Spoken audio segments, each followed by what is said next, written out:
My apologies.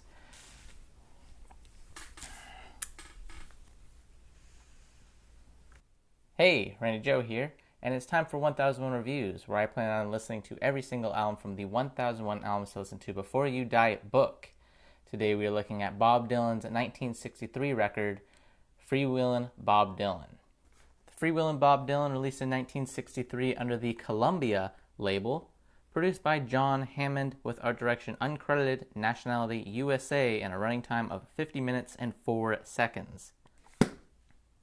This is Bob Dylan's second album, coming not long after his rather lackluster debut, where this time around Bob Dylan absolutely hit it out of the park, both commercially and critically, and really just took a hold of the public, showing himself to be sort of a speaker for that generation. And in many ways, every generation going forward, as a lot of the songs here are just as relevant then as they are now. This is very apparent with the collection of songs on here that are completely tied to both politics and social issues at the time, which are still an issue today.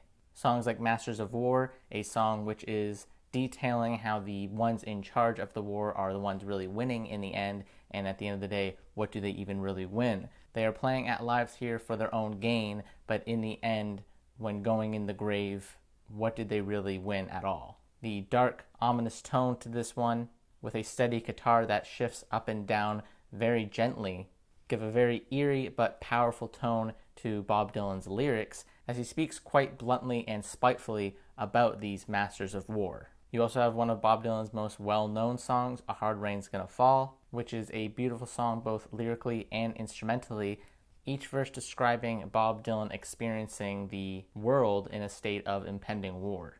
He mentions places he's been, things he has seen and heard, people he has met, and things he plans to do with this information. The song is also riddled with religious subtext, much like most of this album does, quite effectively throughout.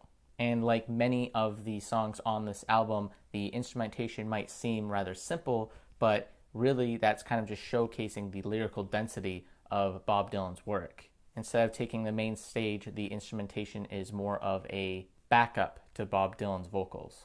And that being said, Bob Dylan's vocals, although often made fun of for being bad per se, really carry a lot of personality and weight to his lyrics. He has a very nice, gentle tone, but is able to take on a very authoritative-like direction with it. There's something quite homey and enjoyable about Bob Dylan's voice that also keeps you engaged and focused into what he's saying. So even though he may not be the technical best singer in the world, his voice is definitely important to what he is saying and to his work, because I think it really does guide his words in such a magical and unique way. And Blowin' in the Wind is another social issue song that focuses on the civil rights movement of the black community at the time and is just as much relevant then as it is relevant now. Speaking very much about their troubles and how the answers are out there, it's just we have to take the time to find them, but they are blowing in the wind. And it's kind of unfortunate that this song came out in the 60s and it is still an issue very much today, as it kind of shows that no matter how much time has passed, these issues are almost impossible to solve, as the powers that be really are the ones that can make the change, and they won't.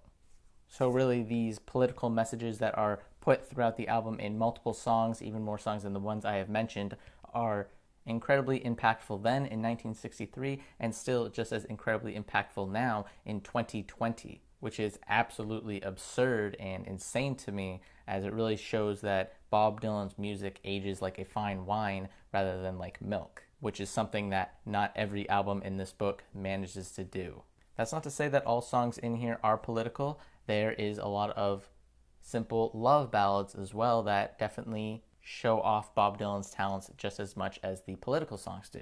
My personal favorites being Don't Think Twice, It's All Right, and Girl from North Country. Both of them being very sorrowful in tone, with Bob Dylan's voice being very yearning for a girl who has broken his heart. They are both quite sad in their tone and lyrical delivery. Even the instrumentation backing them up really do evoke a lot of emotion to what Bob Dylan is saying. And Girl from North Country is something that I think many people can relate to, as he is looking back on this past relationship and wondering if this girl that he loved and still thinks about to this day ever thinks about him and whether or not she has completely forgotten about him, as many people fear that they will be forgotten by their past loves, but that isn't always the case. But again, it doesn't stop these thoughts from entering Bob Dylan's mind. And with Don't Think Twice, It's Alright, there is some very sorrowful, hard-hitting lyrics, such as, I ain't a-saying you treated me unkind, you could have done better, but I don't mind. You kind of just wasted my precious time, but don't think twice, it's alright. Which are lyrics that, in my opinion, do have a certain bluntness to them, sort of almost insulting this girl because there's still a sense of bitter spitefulness, but even still, you can't help but feel and understand Bob Dylan's pain here. And there really is a nice, beautiful harmonica playoff that kind of ends this song.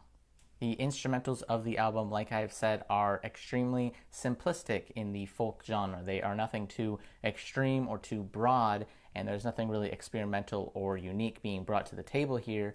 But what is brought to the table is great guitar playing by Bob Dylan and also fantastic harmonica playing, and these two really do balance one another out quite well, and the simpleness of these two instruments really do complement the very strong, lyrically dense album that this is, as you could really just peel back layers upon layers upon layers of every song here and really divulge deeply into the meaning of each song and each and every line. And as far as folk music goes, this is far and beyond of anything that was being written at the time, and is still very much ahead of what is being written today. Bob Dylan definitely remains one of the greats to 2020, and this album is a great introduction into Bob Dylan. I don't think it's necessarily Bob Dylan's strongest album, but I do think it is an incredible starting place to get into his work and really get an idea of his work, as this is really just a stepping stone into why he is a legend. Personally, I don't think this album is 100% perfect. I don't think it is a 10 out of 10, as there are a couple of songs on here that are a bit weaker, specifically the cover tracks, but even still, what is presented here is definitely worth the listen. I'm going to go ahead and give this album a soft rating of 8.9 out of 10, and I will harden that rating up to a 9 out of 10, just slightly. And it gets a strong E for essential.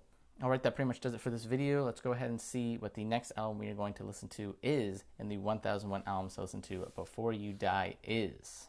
Random number generator 1 to 1001, generate. 901. Let's go ahead and see what that is. The Virgin Suicide's Air from 2000.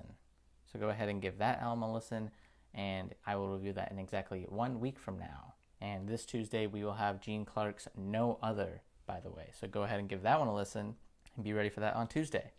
Thank you for watching the video. Please leave a like if you like the video and leave your opinion of this album in the comment section below. Also in the description there is a link to the list of albums that are in this book, so you can see if your favorite album is there, which I will review one day as I'm going through each and every single one. And I would like if you were to subscribe and follow me along in listening to every single album there is, because I want to develop a community of people who enjoy these albums and discuss each one as we go along. Thank you for watching. This has been Randy Joe, signing off.